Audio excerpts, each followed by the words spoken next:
Welcome back. Welcome back to Nurse Ed Scholar, and welcome back to the Stop Fearing uh, Dosage Calculation series. So we are on episode, should be 5. And so today, I'm going to tackle an important dosage calculation concept. And it's weight-based dosage calculations.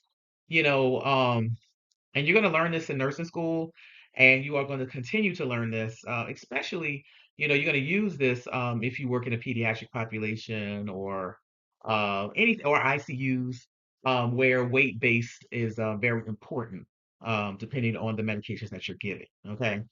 So, if you've ever kind of looked at a problem and it says administer 10 milligrams per kilogram per day, and you thought, what does that mean? So, you're not alone. We're going to go over this. It's a common reason. Well, dosage calculations really is a common reason why students lose points. Some students are better at some calculations than others.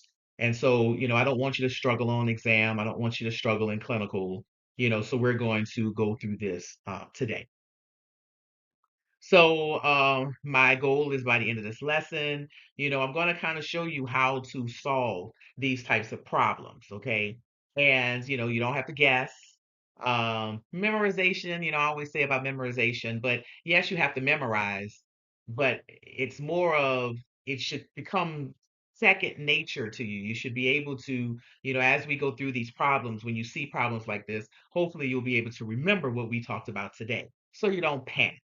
And we're gonna connect a lot of the calculations to clinical judgment. I'm gonna have like a case study in the middle as usual, trying to bring some NCLEX thinking into dosage calculations, because medications, nurses administer every day. Okay. So why, do we use weight-based dosing? Before we kind of calculate anything, your question would be, so these particular types of questions, why do they, why do they care about your weight?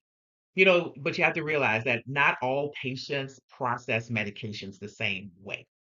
A medication dose that may be safe for a 200-pound adult will be definitely dangerous for a 25-pound child. All right. And likewise, a medication that is appropriate for a newborn may not be effective at all for an adult. Okay. So, when you're looking at weight-based medications and medication distribution, it really depends on the body size of your patient, their body water composition, organ maturity, the liver function, their kidney function. And so that's why when you have your pediatric patients, neonatal, oncology patients, critical care patients, a lot of those medications are weight based. Now, I have this roadmap. I mean, but you probably have seen this before and other variations.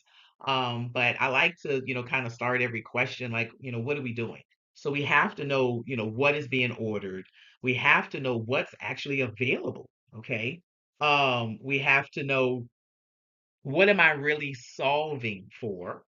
And do the units match? Okay, because sometimes what may be available may be in grams, but you may need to calculate in kilograms. Okay, you need to know how to set up dimensional analysis and solve the problem. And then even after you solve it, does the answer really make sense? Okay, and is it safe to give? So, let's look at weight-based formula. So when you're looking at weight-based medications, you want to know the dose per kilogram, and that is multiplied by the patient's weight. And that will give you the total dose you need to give your patient. So, for example, you have a patient that needs to get some amoxicillin. So we know amoxicillin is an antibiotic, and they need to get 10 milligrams per kilogram. And the patient weighs 20 kilograms. So then you would take, if you're looking at it, and I think I have it in dimensional analysis, you're going to take the 10 milligrams and you are going to, so it's 10 milligrams per kilogram. And it's multiplied by the patient's weight, which is 20 kilograms. And remember, the kilograms will cancel each other out. And so you end up with 200 milligrams. And that'll be your final dose. You know, notice that we haven't even looked at the medication bottle yet. We're just trying to figure out, based on the patient's weight, how much medication they should actually be receiving. And this first step in calculating, like I said, it's what the patient actually needs. So let's start with a simple weight-based example. Okay. So we have patient is supposed to receive acetaminophen, which is Tylenol, that's the brand name. So acetaminophen, 15 milligrams per kilograms PO by mouth. The patient weighs 30 kilograms. Now, what is available is 160 milligrams per 5 milliliters. So let's look at how we would set this up. All right. So what is ordered? The order is 15 milligrams per kilogram. What does the patient weigh? The patient weighs 30 kilograms. So what dose does the patient need? We're going to take that 15 milligrams per kilogram and we're going to multiply it by the patient's weight, which is 30 kilograms. The kilograms cancel out. And so you're going to end up, the patient will need, based on their weight, 450 milligrams. Okay. So that's part of the problem. That's part of what we need to determine. Now, remember, now you figured out how much the patient needs. The patient needs 450 milligrams. Now you have to look at the medication bottle because that's going to tell you what's available. And what's available is acetaminophen, 160 milligrams per 5 milliliters. So that is what's available, 160 milligrams in 5 milliliters. So how do we set this up? So remember, when you put together dimensional analysis to figure this out, it is what is the dose that's needed for the patient. Okay. It's a little different because before we said what was ordered by the provider goes up top. And this is the same thing because the provider ordered 15 milligrams per kilogram. So that is at the top. That is what the provider ordered. So the provider ordered, once you calculated it out, 450 milligrams. That's in the numerator. And the denominator is what's available. And that was the 160 milligrams. And then you multiply that by 5 milliliters because that's how the dose came. The dose available was 160 milligrams in 5 milliliters. So to solve it, and you can do it either way, 450 milligrams multiplied by 5 milliliters, which will give you 2,250. Then you will divide that by the dose available, which is 160 milligrams. So if you look and see how it's set up, the milligrams will cancel out, and then the answer will be in milliliters, which is 14.1 milliliters.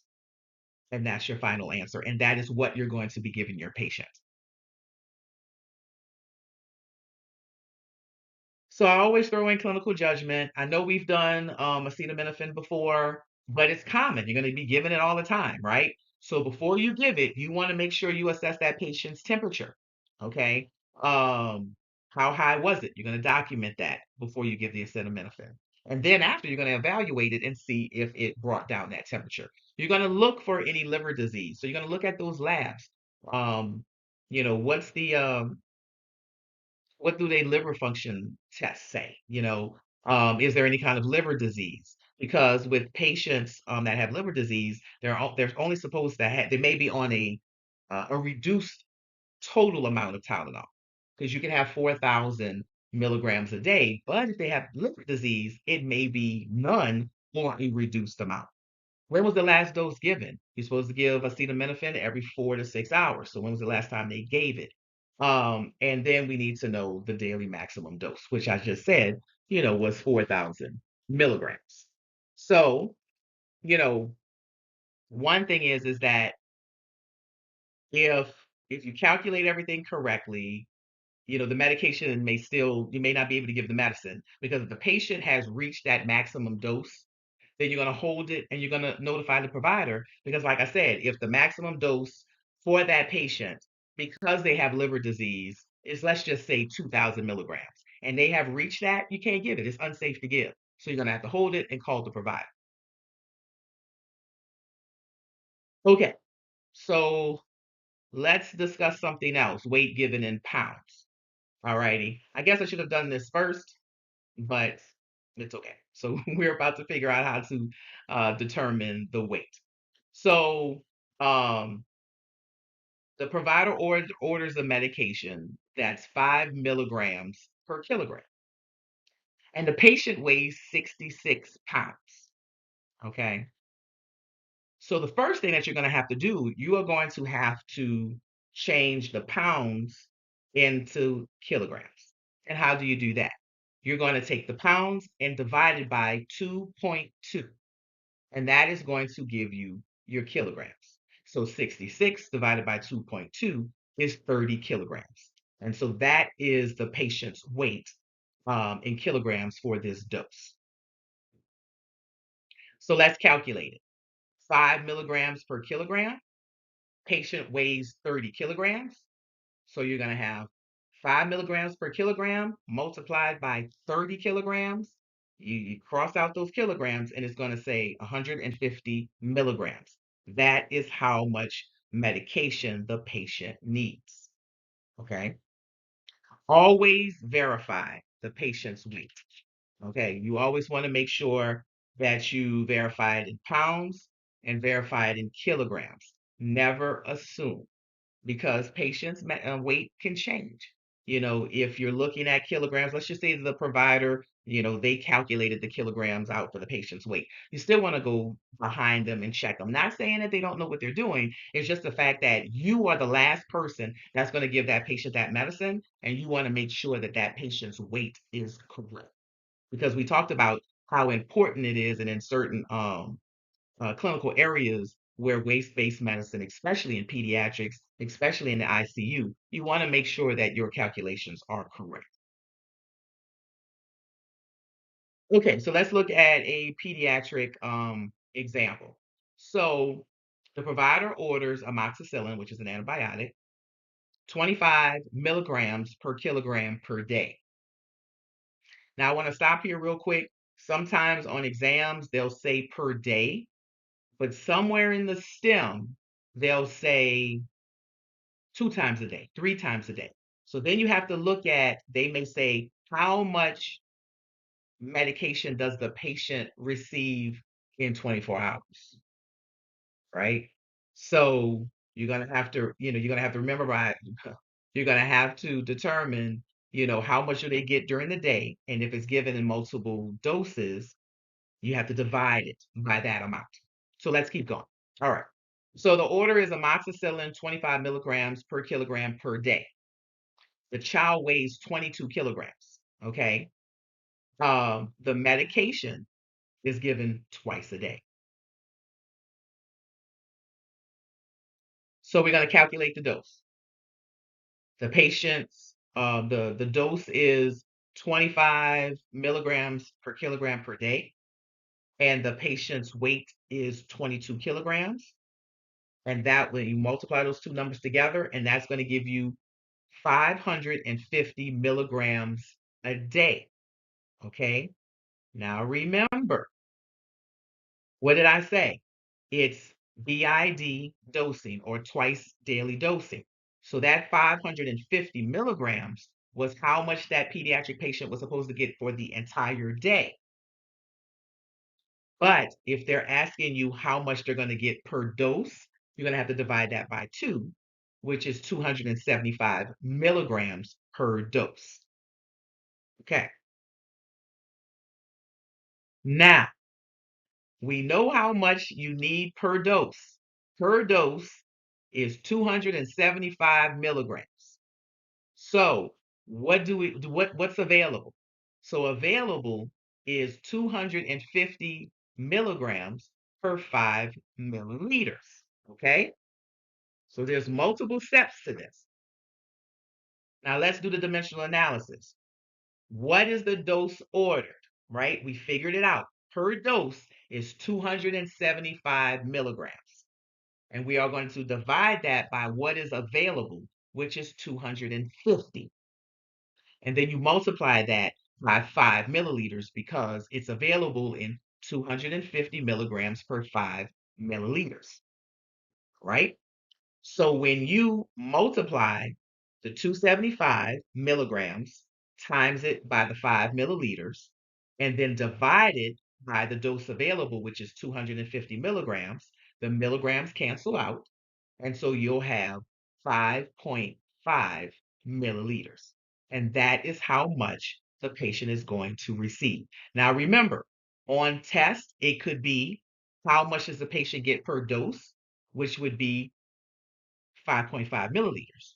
Or they may say, how much does a patient receive a day, which would be 11 milliliters. So you have to make sure that you're reading the questions that the instructor is giving you. So, same thing, I always do this. So before you want to give amoxicillin, you need to assess for allergies. You can do a whole calculation if they're giving you an NCLEX style question and they may say allergic to amoxicillin. If you miss it and you calculate it all correctly and you're so excited, but you shouldn't give it because the patient has an allergy to amoxicillin. So watch out for that. You're going to assess for any kind of symptoms. Patients getting this as antibiotic. What kind of symptoms that they having that shows that there's an infection? Medication history. You want to verify the dose. Remember, antibiotics target or kill bacteria. And if you give the wrong dose or the incorrect dose, let's say it like that, the treatment may fail because you're not giving them enough. They may develop a resistance, which is true. If you don't eradicate bacteria, they'll just figure it out and keep multiplying. And then they say, hey, I can fight this. I know how to fight this. So they become resistant to it. Or if you give too much, the patient can become toxic. So you really want to make sure that you are calculating correctly when you're giving your patients medication. All right, so let's look at I guess gentamicin is considered a high alert pediatric medication. So what is ordered? The provider orders gentamicin 2.5 milligrams per kilogram. The patient weighs 18 kilograms. And what is available is 40 milligrams per milliliter. Now, let's calculate the dose that's needed based on the patient's weight. So the order is 2.5 milligrams per kilogram. Patient weighs 18 kilograms. So you're going to multiply 2.5 by 18, and that's going to give you 45 milligrams. That is the dose that's needed. Now there's another step. You're going to put in your dimensional analysis. What is the dose that's needed? It's 45 based on the patient's weight divided by what's available, which is 40 milligrams per milliliter. Okay? So the answer comes up to be 1.125 milliliters.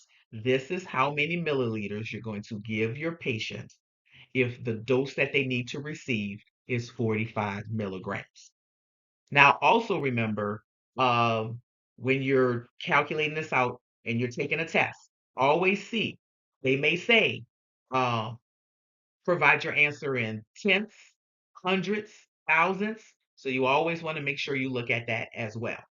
But I just want to throw that out there. But for this equation, the answer is going to be 1.125 milliliters. That is how many milliliters you're going to give to your patient for them to get 45 milligram dose. And so when you're giving gentamicin, especially in well anybody, you want to assess the kidney function. Okay, make sure that their kidneys are working properly. Do they have good urine output because gentamicin is filtered through the kidneys? But one thing you want to also look at is drug levels. Sometimes they may order lab work to see how much gentamicin is in the system because gentamicin can cause some things. It can cause some hearing changes, um, um, hearing changes, they may have some ringing in the ears that's called tinnitus, or they may go into permanent hearing loss, or it may damage the kidneys because gentamicin can be nephrotoxic and ototoxic. So it can be toxic to the hearing and it can be toxic to the kidneys. So, especially with drugs like gentamicin, you want to verify the dose calculations really carefully because a small error can really significantly impact a pediatric patient. Okay, so let's do a case study. So you are taking care of a pediatric patient whose name is Emma. She's 4 years old, and she was diagnosed with community acquired pneumonia, and she weighs 18 kilograms. And so the doctor ordered ceftriaxone. I didn't put that on here. I'm sorry. Ceftriaxone, which is an antibiotic, 50 milligrams per kilogram per day. What is available is a 1 gram vial. And when that vial is reconstituted, it's 1 gram in 10 milliliters. Okay. And remember, your patient weighs 18 kilograms. Now, before we get into the calculations, we're talking about community acquired pneumonia. You're going to have to recognize symptoms in your patient that's associated with pneumonia because you have to document them. And then as you're giving antibiotics, you're going to document and evaluate the effectiveness of it. So you're going to assess your patient. Does she have a fever? Does she have a productive cough? What do her labs look like? Does she have an elevated white blood cell count? Does she have decreased appetite? And remember, that she weighs 18 kilograms. And so how much medicine does Emma need? All right. So what was ordered? 50 milligrams per kilogram per day, multiplied by her weight, which is 18 kilograms. So that means that she needs 900 milligrams. So what is available? Remember, it was 1 gram reconstituted into 10 milliliters. So you have 1,000 milligrams in 10 milliliters. So let's set up the dimensional analysis. What does the patient need? She needs 900 milligrams. What is available? 1,000 milligrams in 10 milliliters. So you're going to take that 900 milligrams, multiply it by 10 milliliters because that's associated with the dose available, and then divide that by 1,000 milligrams. So 900. Oh yeah, I'm sorry. 9,000. I'm sorry, 9,000 because we have 900 milligrams times 10 milliliters. So you're going to have 9,000 divided by 1,000, and that gives you 9 milliliters. Now, 9 milliliters would be if she was only getting the antibiotic 1 time a day because it was um, 50 milligrams per kilogram per day. So if it's a 1 time dosing, it'll be 9 milliliters. But if it's BID or twice a day dosing, you are going to divide that 9 milliliters by half. And so she will be getting 4.5 milliliters twice a day, which will equal the 9 milliliters per day. I hope that didn't confuse you. Okay. So before you're going to give amoxicillin, definitely you want to assess for any allergies. Since we're going to be giving this IV, you're going to assess the IV site. You want to make sure there isn't any redness at the IV site. I don't know if I've ever talked about this. Redness at the IV site. You want to make sure that you flush it. You want to flush your IV sites before you give any kind of push medicine. Okay. Or if you're hanging up an IV piggyback, you want to make sure that that site is right. So you're going to look for any redness, induration. You're going to look for leaking as you're flushing it. Does it puff up? Does it leak? Does the patient like wince in pain? You want to make sure you assess the site. You want to, ask, I guess, Emma's four. So you're going to ask the parents, did they have any reactions to any antibiotics in the past? And then you want to look at lab results, check the kidney function. Okay. All right. So you've done all of that. You know you need to give 9 milliliters. Now you have to ask yourself, is this safe to give? Should I proceed? you know, and yes, so it's safe to give. Yes, you want to, go on ahead and give the medicine, and you want to monitor. We talked about fever, so you're going to monitor her temperature. You're going to monitor her respiratory status because she came in with pneumonia, right? Her oxygenation status because she came in with pneumonia. And with giving the antibiotics, did her infection improve? Look at that white blood cell count. Did it go down? One thing is that the nurse's job doesn't stop after you calculate the dose. You don't calculate a dose and then give it to the patient. You want to determine if it's safe to give, if it's safe and effective to give your patient. Okay. So it's not just calculation, but calculation is a part. Okay. So that leads to dose range checking. You know, you kind of, you're getting to know the math, and now it takes a step further, right?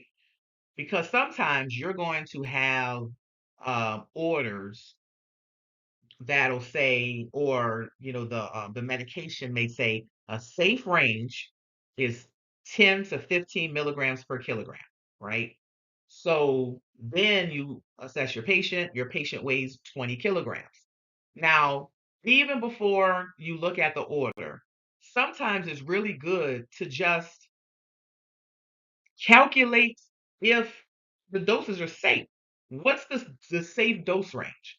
So if the range is 10 to 15 milligrams per kilogram and your patient weighs 20 kilograms, you want to calculate the minimum dose. What's the minimum safe dose? You take that 10 milligrams per kilogram, you multiply it by the patient's weight, which is 20 kilograms, and that's going to give you 200 milligrams.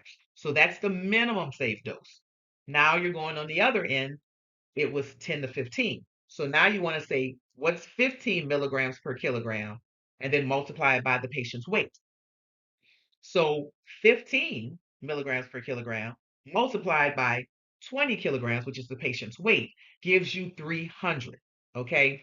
So and sometimes you're like, oh my goodness, but sometimes it's good to take this extra step because it keeps your patient safe. So now the safe dose range is between 200 and 300. But then you look at the order that the doctor prescribed. The doctor said, I want to give them 400. Okay. Is 400 safe? No, because you just calculated it should be between 200 and 300 based on the patient's weight, and he ordered 400. It exceeds the recommended range. So what do? We hold it. We call them up. We clarify, are you sure you wanted to give that? And then you document. Okay, you document. All right. So we're coming to the end. When we're talking about weight-based calculations, students sometimes they forget, how do I convert pounds to kilograms? Okay. They may just skip the dosage calculation.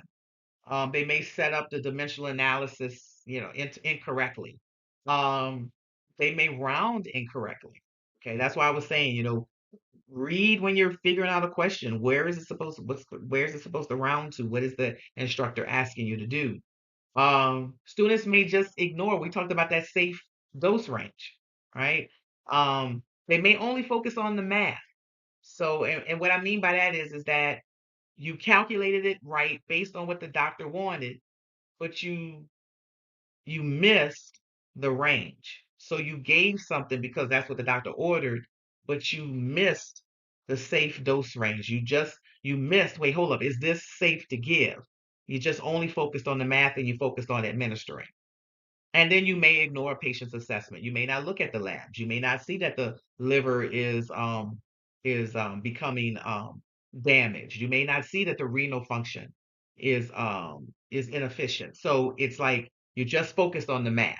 And I guess that's what I'm really trying to get you to understand is that it's more than just the math. Yes, you need the math, but you have all of these clinical judgment pieces that you have to do as well. So key takeaways from today, we talked about weight-based calculations. We looked at milligrams to kilogram calculations. We looked at pounds to kilogram conversions.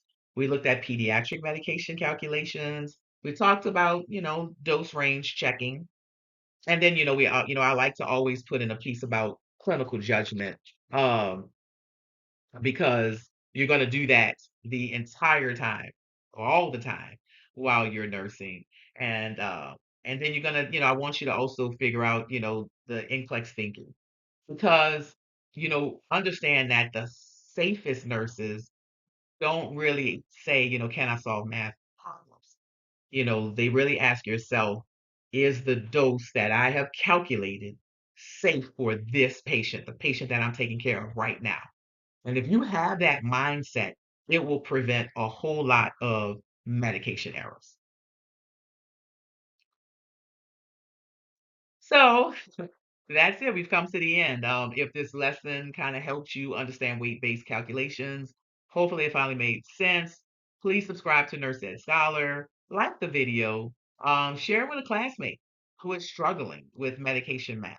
And tell me, comment below and tell me what's harder for you. Is it weight-based calculations? Is it insulin calculations, IV flow rates, heparin calculations? But in the next lesson, we're going to build on this content and we're going to tackle um, insulin calculations and blood glucose management. So I'll see you in the next lesson and happy studying from Nurse Ed Scholar.